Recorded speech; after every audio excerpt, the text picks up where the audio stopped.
Olá, queridos amigos, é sempre uma alegria juntos meditarmos sobre o Evangelho do Cristo à luz do Espiritismo. Hoje nós vamos ver essa pequena pregação gravada, mais um item, um capítulo do Evangelho segundo o Espiritismo.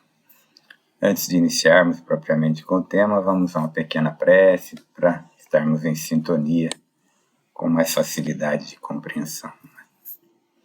Pai de amor e bondade, que o Evangelho seja o nosso guia, que possamos compreender sempre os ensinos do Mestre, colocá-los em prática em nossa vida, estarmos sempre sintonizados com o alto, confiantes no Teu amor e nas Tuas bênçãos. Nos auxilia neste momento a compreensão do Evangelho, Senhor. Certos do amparo do alto em todos os momentos em que nos colocamos à disposição de conhecimentos nobres, nós vamos hoje meditarmos juntos sobre o capítulo 4 do Evangelho segundo o Espiritismo. Os Evangelhos, os ensinos do Mestre Jesus, são, de certa forma, os ensinos mais preciosos já redigidos. Ensinos em relação a como bem viver aqui na Terra, para ao morrer, ao desencarnar, como nós gostamos de dizer, entrar em glória no reino de Deus, como o Mestre nos falava. Ou plano espiritual superior, como nós espíritas nomeamos. O Mestre ensinou e os evangelistas redigiram essas belas lições de como as leis de Deus são maravilhosas e quando nós as compreendemos, nós as aceitamos, nós as vivemos, elas vão nos trazer uma vida plena, que apesar das dificuldades momentâneas, nos darão uma calma, uma tranquilidade.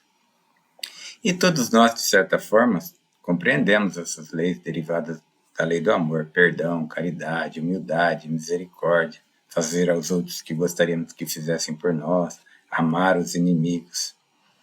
Mas será que nós conseguimos cumprir plenamente as leis de Deus ensinadas pelo Cristo? Será que ao findar essa jornada nós estaremos prontos para viver entre espíritos puros que vivem nas leis do amor absoluto, aquele amor incondicional? Sabemos, para a grande maioria de nós, que essa resposta é negativa. Não estamos ainda habilitados para viver entre os anjos. Mas para todos nós o Mestre nos diz no Evangelho: das ovelhas que meu Pai me confiou, nenhuma delas se perderá. Então, se nós não estamos preparados para o reino de Deus, mas nenhum de nós se perderá, qual é a chave desse enigma? A solução desse aparente paradoxo, A chave está efetivamente nesse capítulo 4 do Evangelho segundo o Espiritismo. Ninguém pode ver o reino de Deus se não nascer de novo. Então nós vamos falar, neste momento, da reencarnação, reencarnar, o nascer de novo.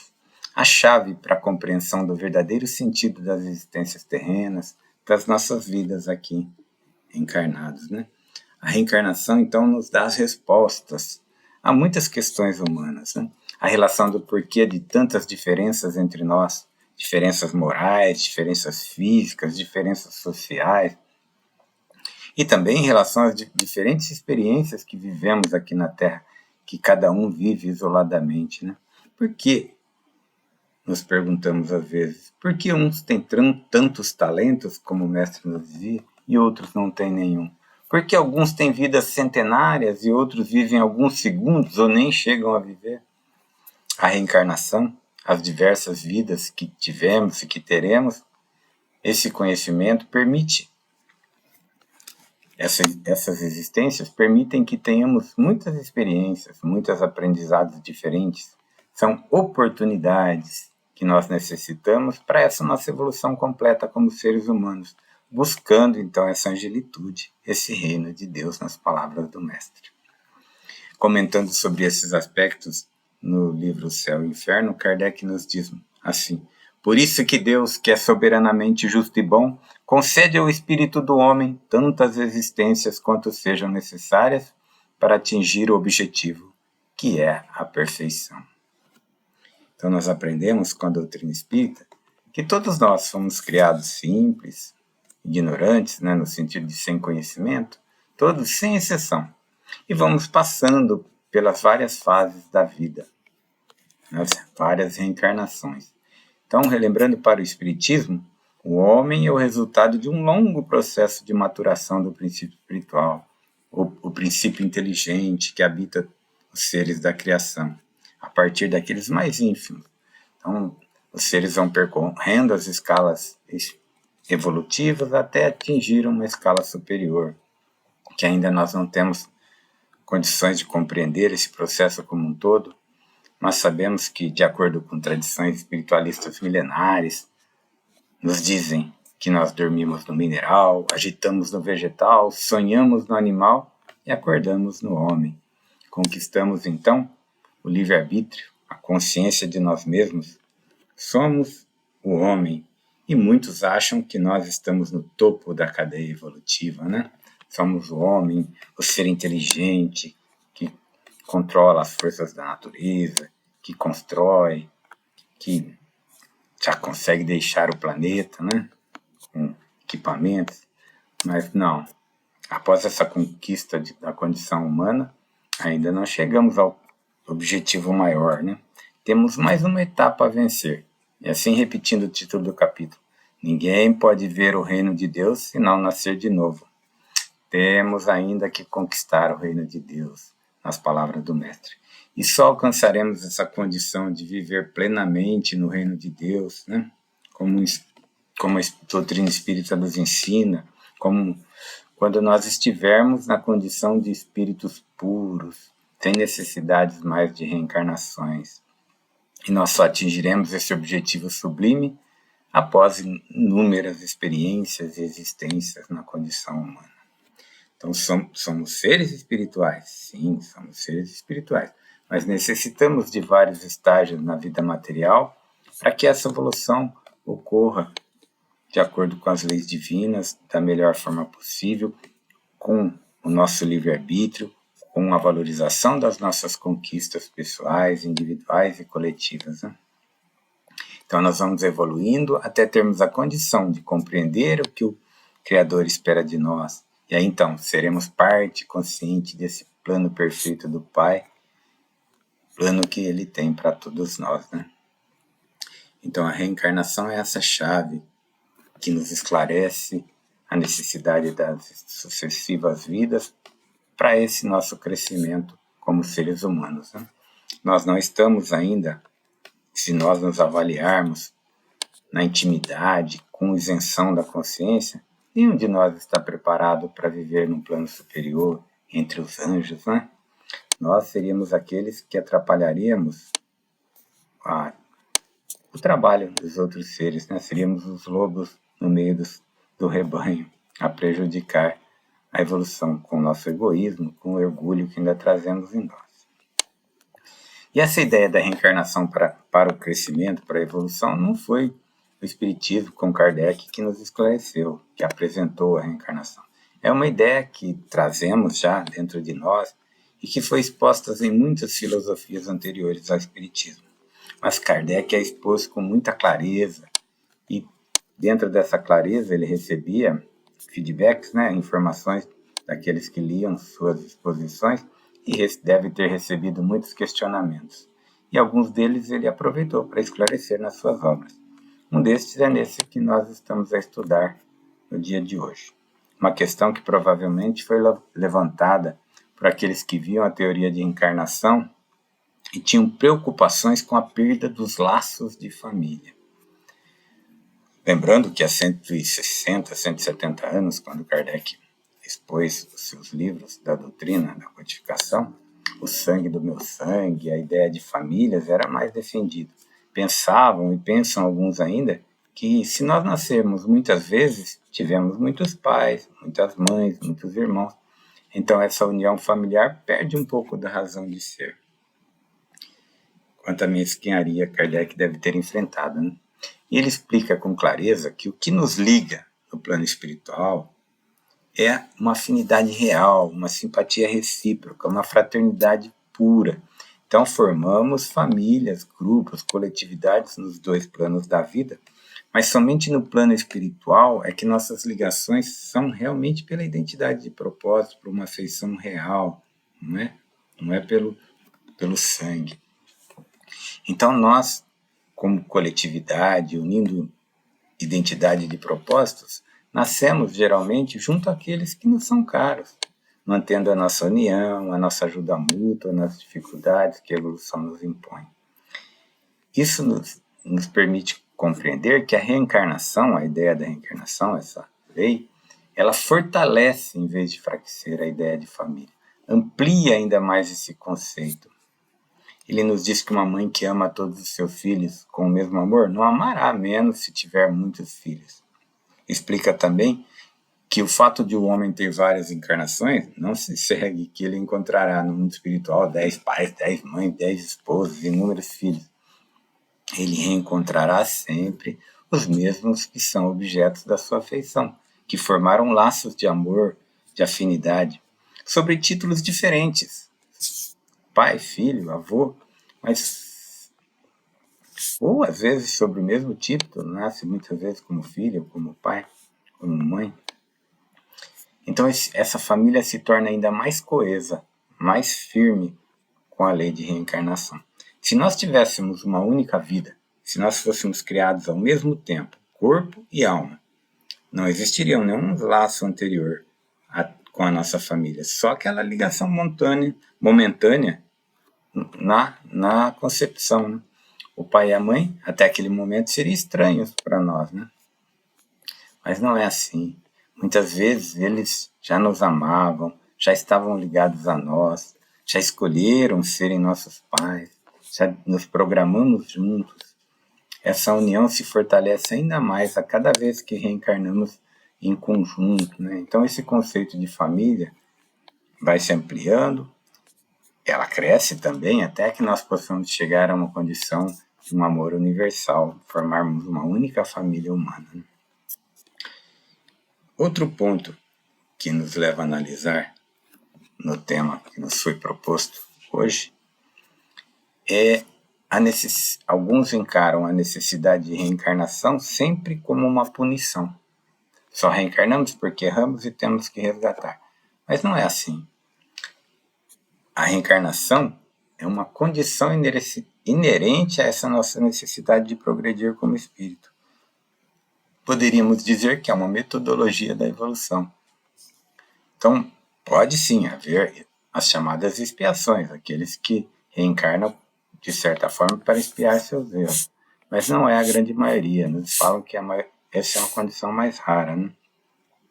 Na Gênesis nós temos assim: à medida que o espírito progride materialmente, ele se desmaterializa, isto é, se subtrai à influência da matéria, se purifica, sua vida se espiritualiza, suas faculdades, suas percepções se ampliam, e sua felicidade estará na razão do progresso realizado. Mas eles nos explicam, se em virtude do nosso livre-arbítrio, por nossa negligência, por má vontade, nós retardarmos esse progresso, as encarnações aí sim podem se tornar uma punição, mas não propriamente por culpa, né? Mas porque nós temos que sempre recomeçar a mesma tarefa, né? Permanecemos sempre com aquelas mesmas dificuldades, isso se torna cansativo, penoso, né? Então depende de nós, como espíritos, abreviarmos a duração de nossas encarnações mediante o nosso trabalho de purificação de nós mesmos, né, do nosso esforço de crescimento espiritual. Então a finalidade da reencarnação é sempre o progresso. E eles nos explicam que não há retrocesso. O que a alma adquiriu no campo do espírito, como amor, fraternidade, inteligências, capacidades de compreensão, capacidade de perdão, isso nós não perdemos, né? Podemos renascer na Terra em situações sociais diferentes, em condições mais difíceis, materialmente falando, até fisicamente, mas o que nós já adquirimos espiritualmente, isso pertence ao nosso patrimônio de conquista pessoal, é intransferível e permanente, eles nos dizem. O livro dos Espíritos nos diz mais assim: os espíritos podem permanecer estacionários, mas nunca retrogradam. Sua punição, pois, é a de não avançar, de ter que recomeçar as existências mal empregadas no meio que convém à sua natureza.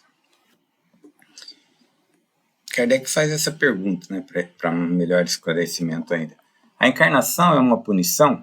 Apenas os espíritos culpados estão sujeitos a ela? E a resposta de São Luís é bem clara, né? Ele nos diz que a reencarnação é necessária para que o espírito passe pela vida corporal e possa cumprir os desígnios de Deus. É também necessária porque a atividade que são obrigados a desempenhar ajudam no desenvolvimento da inteligência, né? Ele nos diz assim: Deus, soberanamente justo, age igualmente com todos os seus filhos. Dá a todos o mesmo ponto de partida, a mesma aptidão, as mesmas obrigações a cumprir, a mesma liberdade de ação. Todo privilégio seria uma preferência e toda preferência seria uma injustiça. Ele nos diz mais, né, que a encarnação é um estado transitório. É como se fosse uma tarefa que Deus nos impõe numa estrada de evolução para que nós possamos provar o uso que teremos do nosso livre-arbítrio, né? Então, quem cumpre sua tarefa com zelo, transpõe rápido e menos pesosamente os primeiros graus de iniciação. Gozam mais cedo do fruto de seus trabalhos. Aqueles, ao contrário, que fazem um mau uso da liberdade que Deus lhes concede, retarda seu progresso e podem prolongar indefinidamente a necessidade de reencarnar. É aí que a reencarnação torna-se um castigo. Então, para comparação, Kardec nos podemos compreender, e Kardec mais ou menos nos faz essa comparação, que é como um estudante. Nós só chegamos a um grau maior de conhecimento, de ciência, a um grau maior de escolaridade, depois que nós tenhamos percorrido todas as séries, todas as classes, como era antigamente nós falamos, que conduz a um outro grau de conhecimento, né? E essas classes, seja qual for o trabalho que exijam, são um meio de se chegar a esse fim, que é o nosso conhecimento, e não uma punição. Então, um estudante laborioso abrevia a sua caminhada, encontra menos espinhos. Aquele outro que é mais negligente, preguiçoso, às vezes tem que repetir certas classes. Não é o trabalho da classe que é uma punição, mas a obrigação de recomeçar aquele mesmo trabalho. Bem, sabemos então que a reencarnação vai nos dar a oportunidade de termos muitas experiências, de compreendermos as dores dos nossos semelhantes, passaremos por dores similares, seremos provados na nossa fé, na nossa capacidade de realização, mas estaremos sempre amparados, assistidos por aqueles que nos amam, que reencarnam conosco ou que estão nos apoiando do plano espiritual. Então, a reencarnação sempre será uma grande oportunidade e nós temos que valorizá-la sempre, né? Eu trouxe um pequeno exemplo de necessidade de reencarnação. O texto se chama Posições, né? E lá, um amigo espiritual nos disse que há muito tempo atrás compareceram ao tribunal divino 2 homens recém-chegados da Terra. Um trazia o sinal da muleta, das dificuldades físicas que tivera na Terra. O outro trazia o sinal da coroa que ostentara como rei entre os homens. Ambos iriam fazer uma prova de humildade para seguir seus caminhos. Um estava pesado, preso aos sentimentos inferiores. O outro estava leve, poderia subir aos mundos superiores. Diante desse julgamento, inconformou-se o primeiro. Cadê a justiça divina? Eu fui mendigo paupérrimo, tive todas as dificuldades possíveis, e ele foi rei. Como ele pode subir e eu ficarei estagnado? Enquanto eu passei fome, ele estava em banquetes. Enquanto eu esmolava na rua, ele vivia em carruagens de luxo. Enquanto eu estava nu, ele tinha mantos dourados. O antigo rei baixou a cabeça em humildade, em silêncio, mas o espírito de luz que representava o Senhor assim falou. Sim, viste-o na mesa farta, mas não lhe percebeu o sacrifício de comer por obrigação.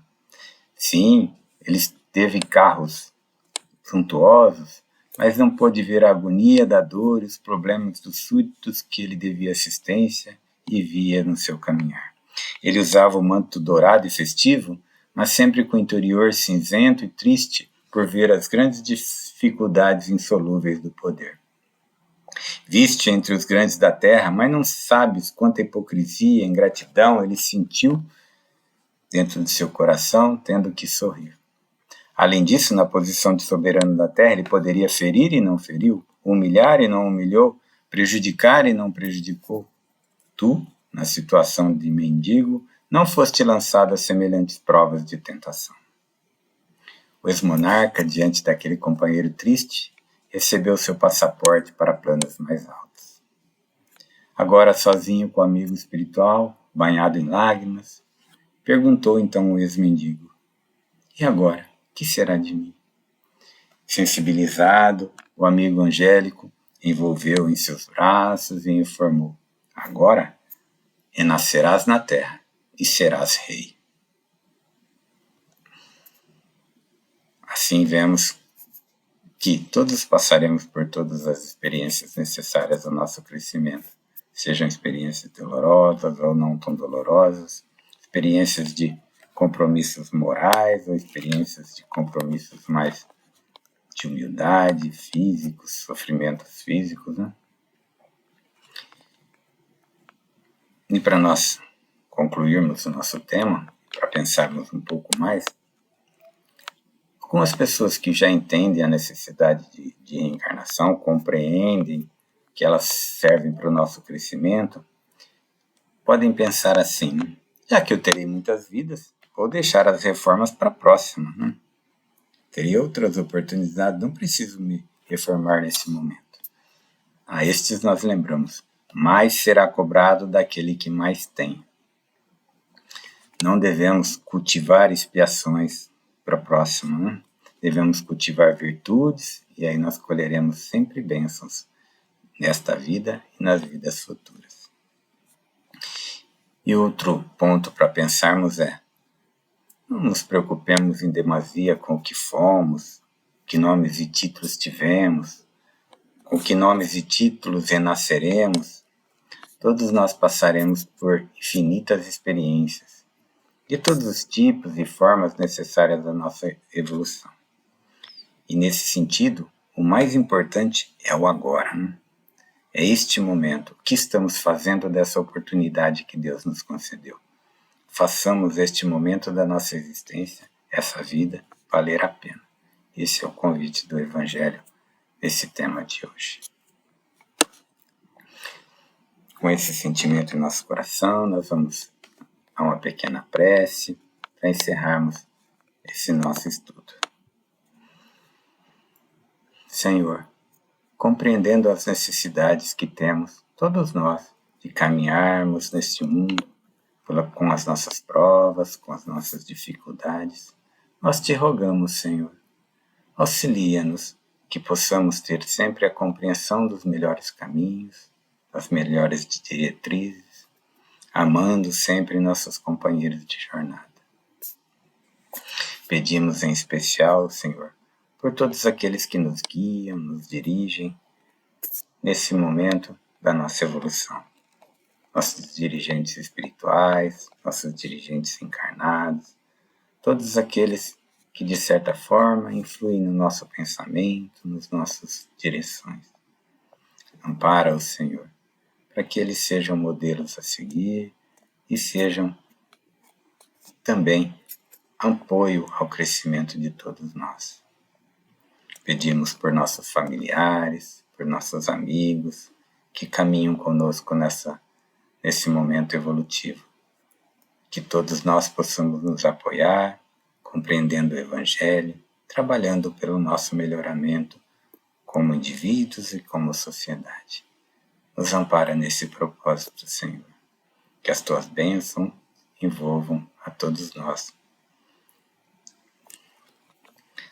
Agradeço a todos por estarem ouvindo essa preleção. Que o Pai esteja conosco hoje e sempre.